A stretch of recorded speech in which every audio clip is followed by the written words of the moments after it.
बिस्मिल्लाहिर्रहमानिर्रहीम। अस्सलाम वालेकुम। आज 25 नवंबर है और दिन है जुमेरात का। 3 रोज़ पहले मैंने एक वीडियो की जिसमें मैंने बताया था कि रिहाम खान के मामले पर शहबाज शरीफ और मरीम नवाज़ में ठन गई।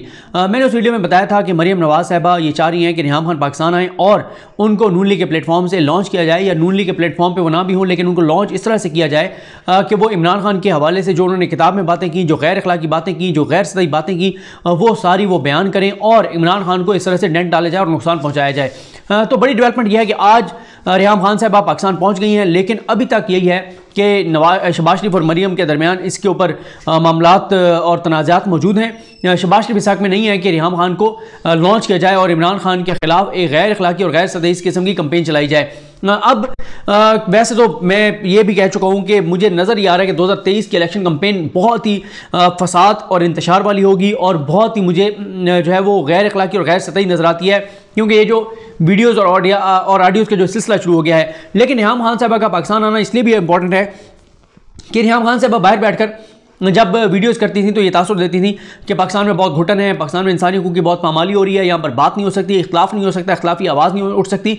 उनके पाकिस्तान आने का मतलब यह है कि उनको भी पता है कि यहाँ पे उनको इंतकाम का निशाना नहीं बनाया जाएगा, इमरान खान को इंतकाम का निशाना नहीं बनाएंगे, इदारे उनके खिलाफ कोई कार्रवाई नहीं करेंगे। अगर उन जो वो कहती थी अगर उनको पता होता कि ये सच है तो वो कभी भी पाकिस्तान आती, क्योंकि जिस तरह से उन्होंने बाहर बैठ कर इदारों पर हमले किए, जिस तरह से उन्होंने इमरान खान के खिलाफ बुक लिखी यहाँ से जाके, तो अब कई साल बाद वो आई हैं। देखते हैं कि अब मरीम साहबा उनको लॉन्च कर पाती हैं नहीं कर पाती और किस तरह से मामला जो है वो आगे बढ़ते हैं। अब आ जाएँ दूसरे मामले पर। जो मैंने कहा कि अगला जो 2023 का इलेक्शन है उसमें ये ऑडियोज़ वीडियोज़ का बहुत जिक्र होगा, क्योंकि ज़ाहिर है अगर साकिब निसार साहब की ऑडियोज़ का जिक्र होगा तो फिर उधर से जो है वो ज़ाहिर एक तो मलिक क़यूम वाली ऑडियोज़ हैं वो तो हैं, लेकिन फिर ज़ाहिर मोहम्मद ज़ुबैर साहब की वीडियोज़ का भी इसलिए तज़किरा आएगा कि जो बात कैप्टन सफदर कह रहे हैं, कैप्टन सफदर जो कह रहे हैं वो मैं आपको सुनाता हूँ। और नजम सेठी ये कहते हैं कि ये जो ऑडियोज़ आ रही हैं या वीडियोज़ आ रही हैं, नजम सेठी साहब ने अपने प्रोग्राम में कहा है कि ये हो सकता है कि नवाज शरीफ जब वज़ीर-ए-आज़म थे उनके दौर में IB इंटेलिजेंस ब्यूरो जो सिविल एजेंसी है IB ने जो है वो इसको जो है वो रिकॉर्ड किया हो और ये अथेंटिक होंगी। अब मैं आपको सुनाता हूँ जो कैप्टन सफदर ने पहले बात की, फिर कुछ और चीज़ों पे बात करते हैं। देखिए कैप्टन सफदर साहब का एक बयान तो बहुत ही घटिया और सतही था, वो तो मैं नहीं चला रहा, लेकिन आप ये देखें तो फिर इन पे बात करते हैं। इसके बाद एक सिनेमास्कोप फिल्म आएगी। सबसे सिनेमास्कोप पुराने लोगों को पता है, पहले फिल्म चलती थी स्क्रीन के आधे हिस्से में और उसके बाद फिर फिल्म के साथ लिखा जाता था कि सिनेमास्कोप फिल्म। उसका मतलब है कि फुल स्क्रीन पे मजा आए देखने वो अभी वो फिल्म आने वाली है। कौम को पता हो गया है जी, हर चीज़ का पता हो गया है। बड़े बड़े लोगों की फिल्में भी आएंगी। कोई स्विमिंग पूल में गिरा हुआ है, कोई स्विमिंग पूल से बाहर है, कोई वॉशरूम में गिरा हुआ है, कोई किधर गुमा हुआ है। क्या यार सर फिल्म का डायरेक्टर कौन है? क्या है फिल्म का डायरेक्टर कौन है? फिल्म का डायरेक्टर एक मजलूम पाकिस्तानी है जो कायदे आज़म की पास जाके इल्तिजा करता है कि आपका बाबा जी पाकिस्तान टूट गया तो दुआ कमज़ोर हो गया। फिल्म के हर 22 करोड़ में हर एक डायरेक्टर है वो ये चाहते हैं इस निज़ाम से जान छूटे। अच्छा, इसमें मैं तो ये एक चीज़ कहूँगा, जो कैप्टन सफदर जो है वो इशारे दे रहे हैं, इंदिया दे रहे हैं कि कोई नंगी और गंदी फिल्म आने वाली है। मैं सिर्फ इतना कहूँगा कि मरीम नवाज़ साहबा को कि आपको अल्लाह का वास्ता है कि आप जब आप ये गंदी और नंगी वीडियो जिसकी भी रिलीज़ करें तो आप अल्लाह अकबर ना लिखिएगा ट्विटर के ऊपर। ये मत कहिएगा कि अल्लाह ने हमें सुरखरू कर दिया, अल्लाह की मदद हमारे साथ आ गई है। मतलब आप लोग जो है वो क्यों मतलब वो करते हैं कि एक खुद गंदी चीज़ रिकॉर्ड करते हैं, ब्लैकमेल करते हैं और उसके बाद आप कहते हैं कि अल्लाह की मदद आ गई है। खुदा का वास्ता है आप क्या कर रहे हैं? किन चीज़ों को आप अल्लाह की मदद और नुसरत से जोड़ रहे हैं? जो आप एक घिनौना और घटिया एक जो आप खेल खेल रहे हैं उसको आप अल्लाह की मदद और नुसरत से कैसे आप जो है वो नथी कर सकते हैं, उसे कैसे मंसूब कर सकते हैं, उसे कैसे जोड़ सकते हैं? और फिर इसमें मैं आपको एक और चीज़ बताऊँ कि इनका वतीरा क्या है। इस हवाले से जज जो अरशद मलिक हैं उन्होंने क्या लिखा था अपने बयान एलपी में, मैं आपको उनके बयान एलपी का वो सिर्फ रेलिवेंट पैराग्राफ पढ़ के सुनाता हूँ। बाकी तो मैं अरशद मलिक साहब के बयान एलपी का पूरा जो है वो आपको सुना चुका हूँ एक वीडियो में। वो कहते हैं कि ये फरवरी वो कहते हैं मैं हल्फिया बता रहा हूँ कि फरवरी 2019 के वक्त में मेरी खुरम यूसुफ और नासिर भट्ट से मुलाकात हुई। गुफ्तगू के दौरान नासिर भट्ट ने मुझसे पूछा क्या नासिर जुंजुआ ने मुझे मुल्तान वाली वीडियो दिखाई है?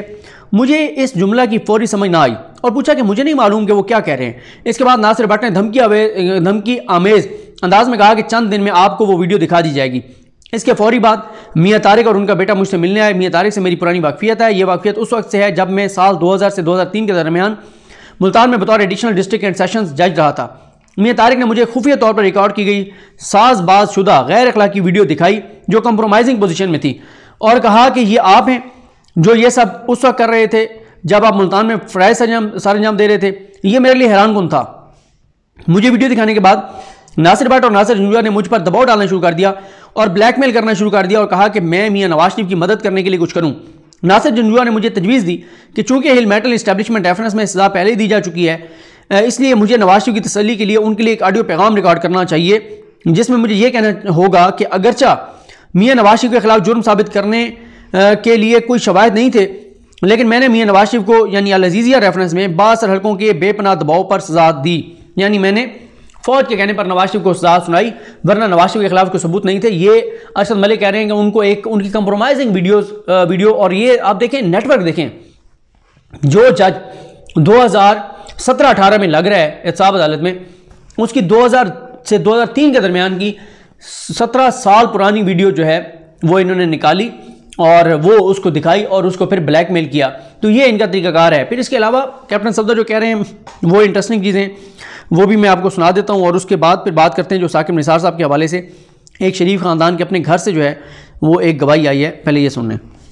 ये इन्होंने कहा वो यार मियाँ शरीफ ने मुझे घर, अल्लाह उनको जन्नत जगह दे, रायगढ़ में घर बना के दिया, मेरे लिए गाड़ी उन्होंने खरीदी, मेरे आज भी पॉकेट मनी उनकी तरफ से लगी हुई है, किसी एक मिल में लगी होगी, किसी दूसरी में लगी होगी, वो इकट्ठे होते रहते हैं। तो आप घर जमाई हो गए सर? मैं तो वही, मैं इलामत ही वही हूँ। कह रहे मैं घर जवाही होने की अलामत हूँ। मुझे तो देख के लोग जेलस हो रहे हैं। आपको शरीफ खानदान लोगों ने कहा, कहते हैं मुझे देख के लोग जेलस होते हैं। मैं आ गया। आप आते भी अकेले हैं, वापसी भी अकेले जाते हैं। लोगों के ज़हनों में सवाल तो आएगा कि अकेले क्या सिक्योरिटी की। मैं इतना थले नहीं लगे हुआ जितना तुसी मैनू लाना। वो उन्होंने कहा ना कि मरियम अलग आती हैं, आप अलग आते हैं, आते भी अकेले हैं, जाते भी अकेले हैं। तो कहते हैं मैं इतना नीचे नहीं लगा हुआ जितना आप मुझे लगाना चाहते हैं।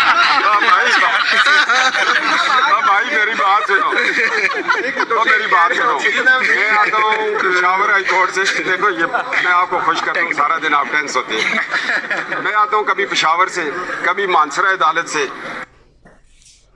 जो वीडियो है साथ मैं अब सीरियस होकर जवाब देता हूँ। फवाद चौधरी को ये देखना चाहिए, अपने माजी पर नजर डालनी चाहिए। पीपल्स पार्टी में आपने किया, काफ लीग में आप रहे, इमरान के साथ आप रहे। जब नवाज शरीफ ने आपको नहीं लिया तो आप हमें इन अलकाब से नवाज रहे हैं। तो मैंने अगर कुछ कहा ना तो जेल में बड़ी तकलीफ पहुंचेगी। मुझे उन फिल्मों का भी पता है जो बड़ी ख़तरनाक है, जो बनू में बनी हुई है। अच्छा, कल वो कैप्टन साहब ये चलाना मैं अच्छा, कल कैप्टन साहब वो कल एक सरकारी अफसर है, एक सरकारी अफसर है, स्टील के कपड़े पहने जाते हैं। मैं नहीं कौन से वो बात करें। तो आप ये देखें कि वैसे हमारे यहाँ क्या होता है, आप किसी के साथ जुल्म नाइंसाफ़ी करें या आप किसी से मुखालफत हो, आप उसको क्या धमकी देते हैं?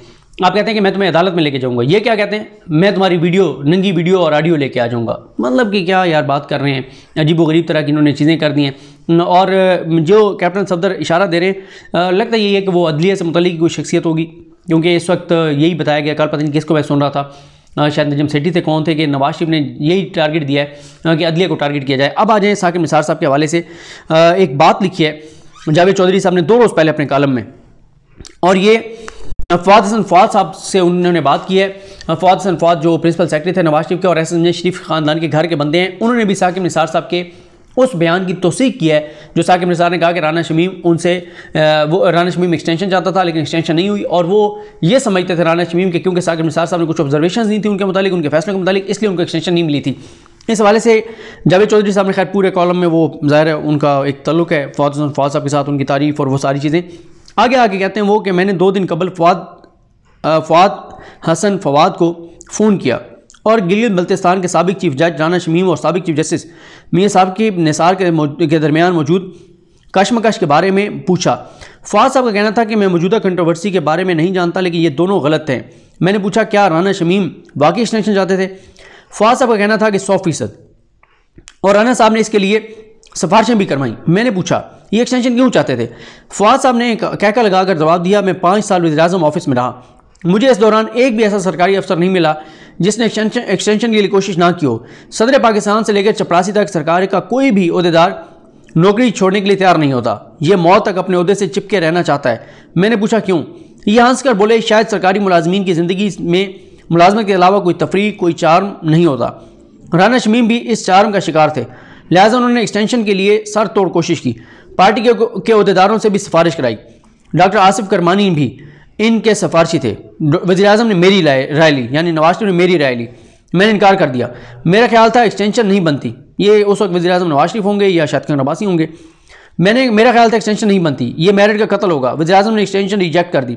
राना शमीम मेरे साथ नाराज़ हो गए। ये जायज़ थे। उन्होंने काबीना के किसी फैसले को जवाज़ बनाकर मुझे तौहीन अदालत का नोटिस दे दिया।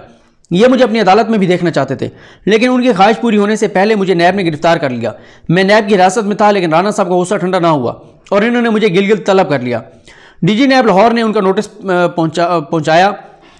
रात 3 बजे मुझे गाड़ी में इस्लामाबाद पहुँचाया गया। हम अगली सुबह फ़्लाइट के ज़रिए गिलगित पहुँचे। वो रात लाकअप में गुजारी और अगले दिन मुझे राना शमीम की अदालत में पेश कर दिया गया। मैंने अपनी शक्ल दिखाई और मुझे वापस जाने की इजाज़त दे दी गई। ये किरदार है उस राना शमीम का। उस राना शमीम के किरदार के बारे में फ़वाद हसन फ़वाद ये लिख रहे हैं, कह रहे हैं कि वो इतना उनका एक घटिया उनका मिजाज था कि वो फ़वाद हसन फ़वाद से एक्सटेंशन की मुखालफत की, तो फ़वाद हसन फ़वाद को कंटेम्प्ट का नोटिस करके और तलब कर लिया। ये कोई और नहीं कह रहा, शरीफ ख़ानदान के घर के बंदे फ़वाद हसन फ़वाद कह रहे हैं, जिनकी बहुत तारीफ़ करता है शरीफ ख़ानदान हमेशा से और नवाज शरीफ के बहुत करीबी साथियों में से एक हैं। तो ये कुछ चीज़ें थी जो मैंने आपके सामने रखी हैं। मुझे अपने दुआ में याद रखें। अल्लाह करीम हम सब का हामी नासरो। अल्लाह हाफ़िज़।